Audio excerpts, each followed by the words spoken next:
Fellow Burlingtonians, tonight is a very important night for me, and I know for many of us here in this room, because tonight we have an opportunity to play a part in one of the most exciting and significant political developments in the modern history of the United States.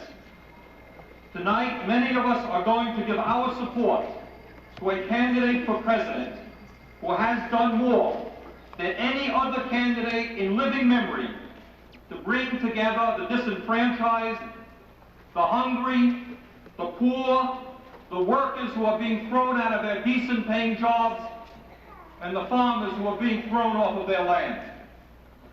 Tonight, we have come together to support a candidate who is creating an historic coalition of working people, of poor people, of women, of minorities, of students, of farmers, of peace activists, of environmentalists. Tonight, we are here to endorse the candidate who is saying loud and clear that enough is enough, that it's time that this nation was returned to the real people of America, the vast majority of us, and that power no longer should rest solely with a handful of banks and corporations who presently dominate the economic and political life of this nation. Tonight we are here to support a man who, when elected president, will move boldly to end the growing disparity between the rich and the poor.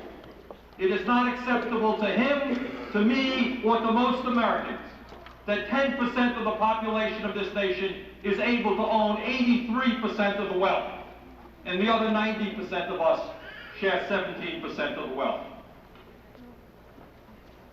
Ladies and gentlemen, when our candidate becomes president, and we believe that he will, we will see a movement toward the establishment of a national health care system, which once and for all in this country will guarantee health care as a right of all citizens and not just the privilege of the wealthy.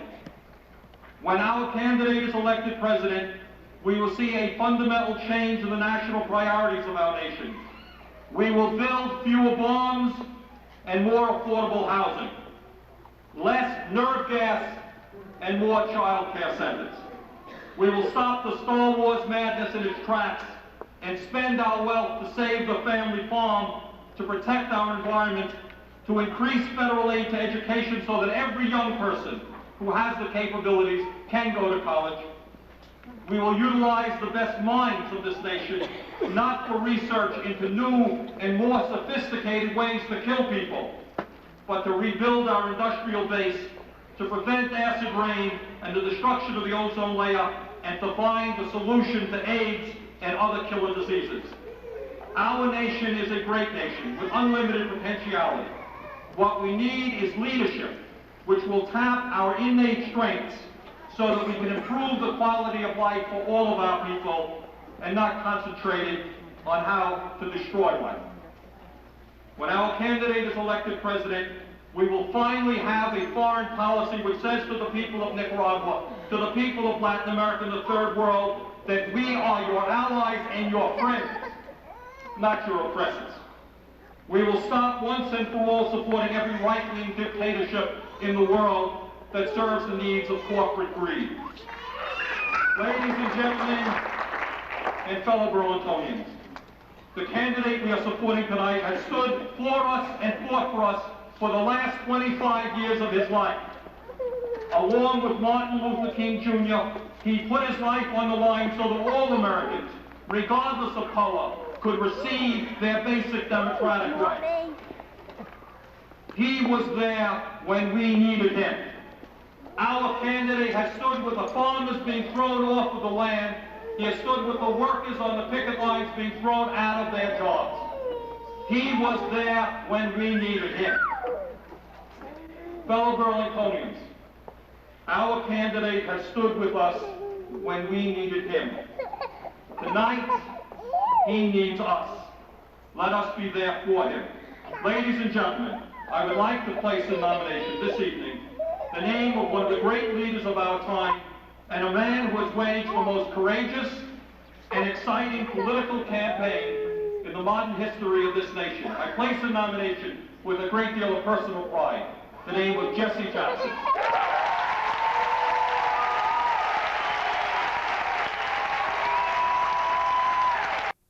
Okay, let me begin by saying that I think most people in Vermont know that I am not a Democrat, I am not a Republican, and in fact, I am the only non-Democrat, non-Republican, independent, progressive mayor in the United States of America. And in fact, the city of Burlington is the only strong three-party city in the United States. And that's a fact that I am extremely proud of, because as I've said for many years, I happen not to believe that within the framework of the two-party system, the Democratic Party and the Republican Party, that we're going to be able to bring about the real changes in this country that are needed to benefit the vast majority of our people. Essentially, it's my view that the leadership of the Democratic Party and the Republican Party are tied to big money interests, and that neither of these parties will ever represent the people in this country who are demanding the real changes that have to take place. I think also that many people in Vermont know that I and many of us in the progressive movement here in Burlington are strongly supporting and actively working for Jesse Jackson to become the next president of the United States. We are supporting Jackson because he, uniquely and alone of the major party candidates, has shown the courage to tackle the most important and basic issues facing working-class America: poor people, elderly people, environmentalists, peace activists, women, and America's minorities. Jackson, alone of all the candidates, has raised the issue of the grossly unfair distribution of wealth and power in this country, which is clearly the most single important issue which has got to be raised for the future of this country. And he has not been ashamed to stand up and declare himself the candidate of the have-nots, the disenfranchised, and the ordinary Americans who have for so long been left out of the political process. Jackson alone has had the courage to indicate that he is prepared to take on the multinational corporations and the banks who presently own and control America. As all Americans know, Jackson's candidacy has been doing far better than the brilliant political experts have thought possible. And in this respect, I want to congratulate all of the people in the state of Vermont who on March 1st got out and worked for Jackson and brought in the vote for Jackson and got him 26% of the vote in this state. Because I think the result of that vote, that election day, had an impact on primaries that followed, and in fact indicated that white people were prepared to vote for Jackson. Today, Jackson is in a neck-and-neck race with Governor Michael Dukakis for the Democratic nomination. And while no one can predict the outcome of future primaries, whether in Wisconsin, New York, or California, knowledgeable people now believe that it is a real possibility that Jackson will go into the Democratic convention in Atlanta with the most delegates, not the majority of delegates, but with more delegates than anybody else. On December 30th, 1987, when I introduced Jesse Jackson to a large crowd in Montpelier on a bitter cold night, and there were about 1,000 people there, I introduced him to Vermonters as the next president of the United States. And I think it's fair to say that while many people in that room on December 30th hoped in their hearts that that might be a possibility, in fact, they really did not think it was a reality. They didn't think it would happen. Today, that view has changed, and all political observers, regardless of their affiliation, now believe that Jesse Jackson, in fact, has a fighting chance to become the nominee of the Democratic Party and has a fighting chance to become the next president of the United States. He's still an underdog, but I think now the reality of that occurring is a much greater likelihood than people previously believed. And what is absolutely remarkable about this entire process, and I think a point not emphasized enough, is that Jackson is now a front-runner despite the fact that he is being outspent in some instances 10-1, in some instances 20-1. And some people may recall that even here in Vermont during the primary, there were 15 paid Dukakis workers in the state. There was not one paid Jackson worker. In my view, Jesse Jackson is making history throughout this campaign.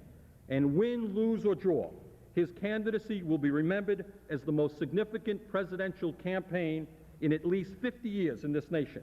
in attempting to bring working people and poor people and elderly people and people of all colors together to begin to stand up and fight for their rights and to fight for their dignity. Sometimes we lose the knowledge that history is being made when it's being made in front of us. That is, in fact, what is happening right now. For me personally, and for many of us in the progressive movement who are not Democrats, Jackson's candidacy has raised an awkward question. What role should we take?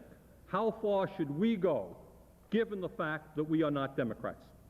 As many people know, there has been within the National Rainbow Coalition a serious debate over whether Jesse Jackson should in fact run within the Democratic Party or whether he should have begun his campaign outside of the Democratic Party, running as a third-party individual. I am not active in that Rainbow Coalition. My own preference would have been, and I would have rather have seen, Jesse Jackson run independently, third-party, outside of the Democratic Party. However, Jackson and the majority of the people in the Rainbow Coalition chose otherwise. They're running within the Democratic Party, and Jackson is now on the verge of perhaps becoming that party's nominee. On Tuesday evening, April 19th, the Democratic and Republican parties are holding caucuses all over the state in order to elect delegates to the party's state conventions and ultimately representatives to the national political conventions. As someone who is not a Democrat or a Republican, I personally have never attended a caucus of either major political party. I am announcing today, however, that I and many of us within the progressive movement here in Burlington, and I hope and expect elsewhere throughout the state of Vermont, will be attending the Democratic caucuses that will be held on April 19th. While we are not members of the Democratic Party, we are strongly supporting Jackson's historic candidacy and have got to do everything in our power to see that he wins that party's nomination. Clearly, in a convention which may come down to a few votes in Atlanta, it would be irresponsible for us not to do our best to attend these caucuses, to elect the delegates, and to give Jackson as much strength and as many votes as he can have in that convention. My understanding is that in addition to the 5 already determined statewide delegates, there are 14 delegate positions that will be decided upon throughout that Democratic caucus process.